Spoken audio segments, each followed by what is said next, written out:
So the book I read is 1984 by George Orwell.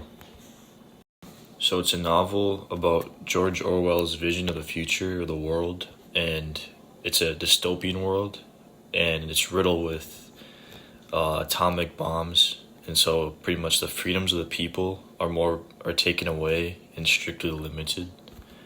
And so there's atomic war, and it leaves most places destroyed, and so it's like a whole new cultural reset.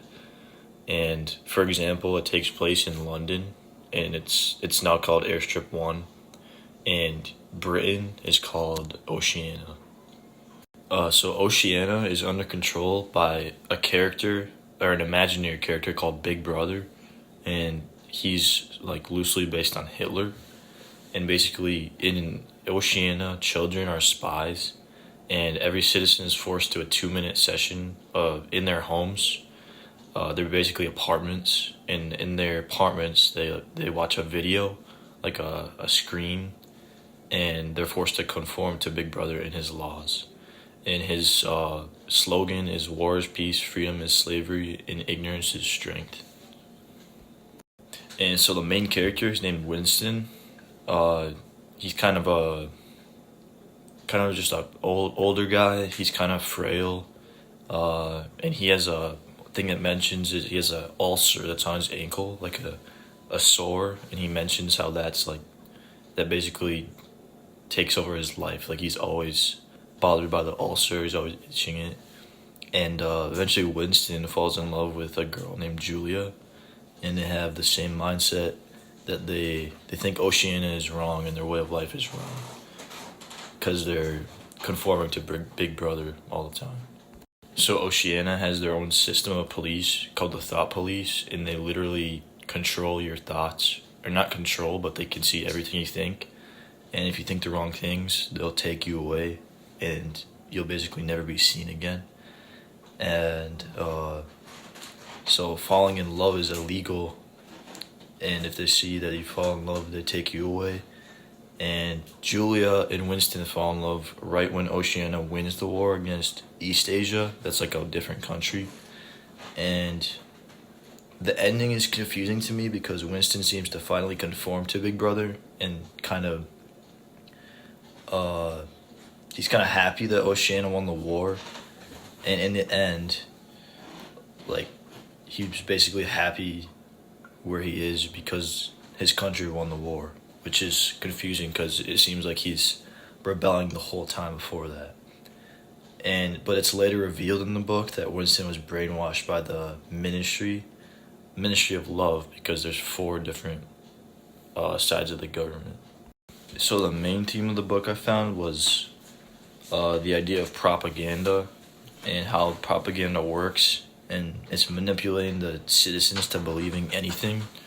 And this idea leads into Orwell's main point of the book for writing the book, and he's basically warning the readers of the things that happen in real life, and because governments put out propaganda in real life too, and that fits into the time period that the book was released. It was released in 1949, and that's the start of the Cold War basically, because that's after World War II.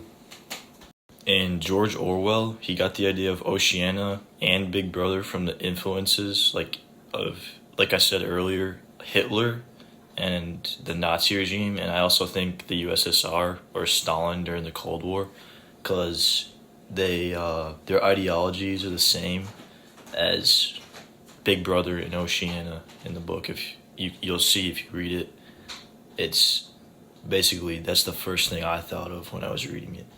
And the ideology it's Stalin's ideology, and that was the time the book was written, but that was when Stalin was in his prime. So something I like about the book is how unique the government is that George Orwell created, and there's the 4 different ministries he made that surround it. So there's the Ministry of Love, the Ministry of Truth, Ministry of Peace, and Ministry of Plenty. And in pages 35 to 41, he explains the four ministries.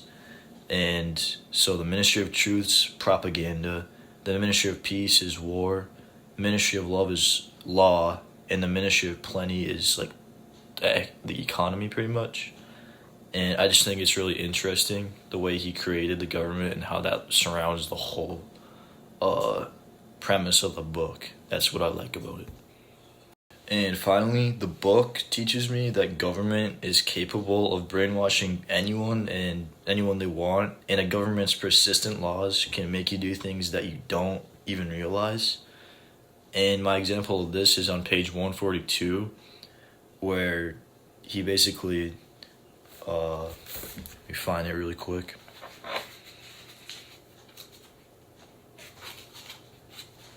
Yeah. So Winston is being interviewed or interrogated by a guy named O'Brien, and so he's saying, "You are prepared to give your lives?" Yes. You are prepared to commit murder? Winston says yes. To commit acts of sabotage which may cause the deaths of hundreds of innocent people? Yes. To betray your country to a foreign powers? Winston says yes. And he's basically just asking him these questions, and Winston's just replying in the way that Big Brother wants him to. And this is toward the end of the book, and it shows how his mind was kind of morphed and transformed into what Big Brother wants.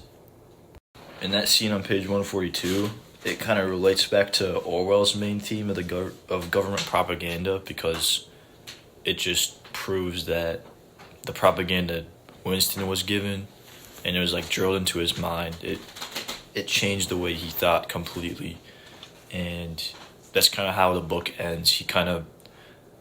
He's just in a coffee shop drinking his gin. That's another thing. He drinks gin throughout the book, and he kind of just conforms. Like they messed with his mind so much that he became basically numb to it, and so he's just like he just agrees with everything, and he just settles down.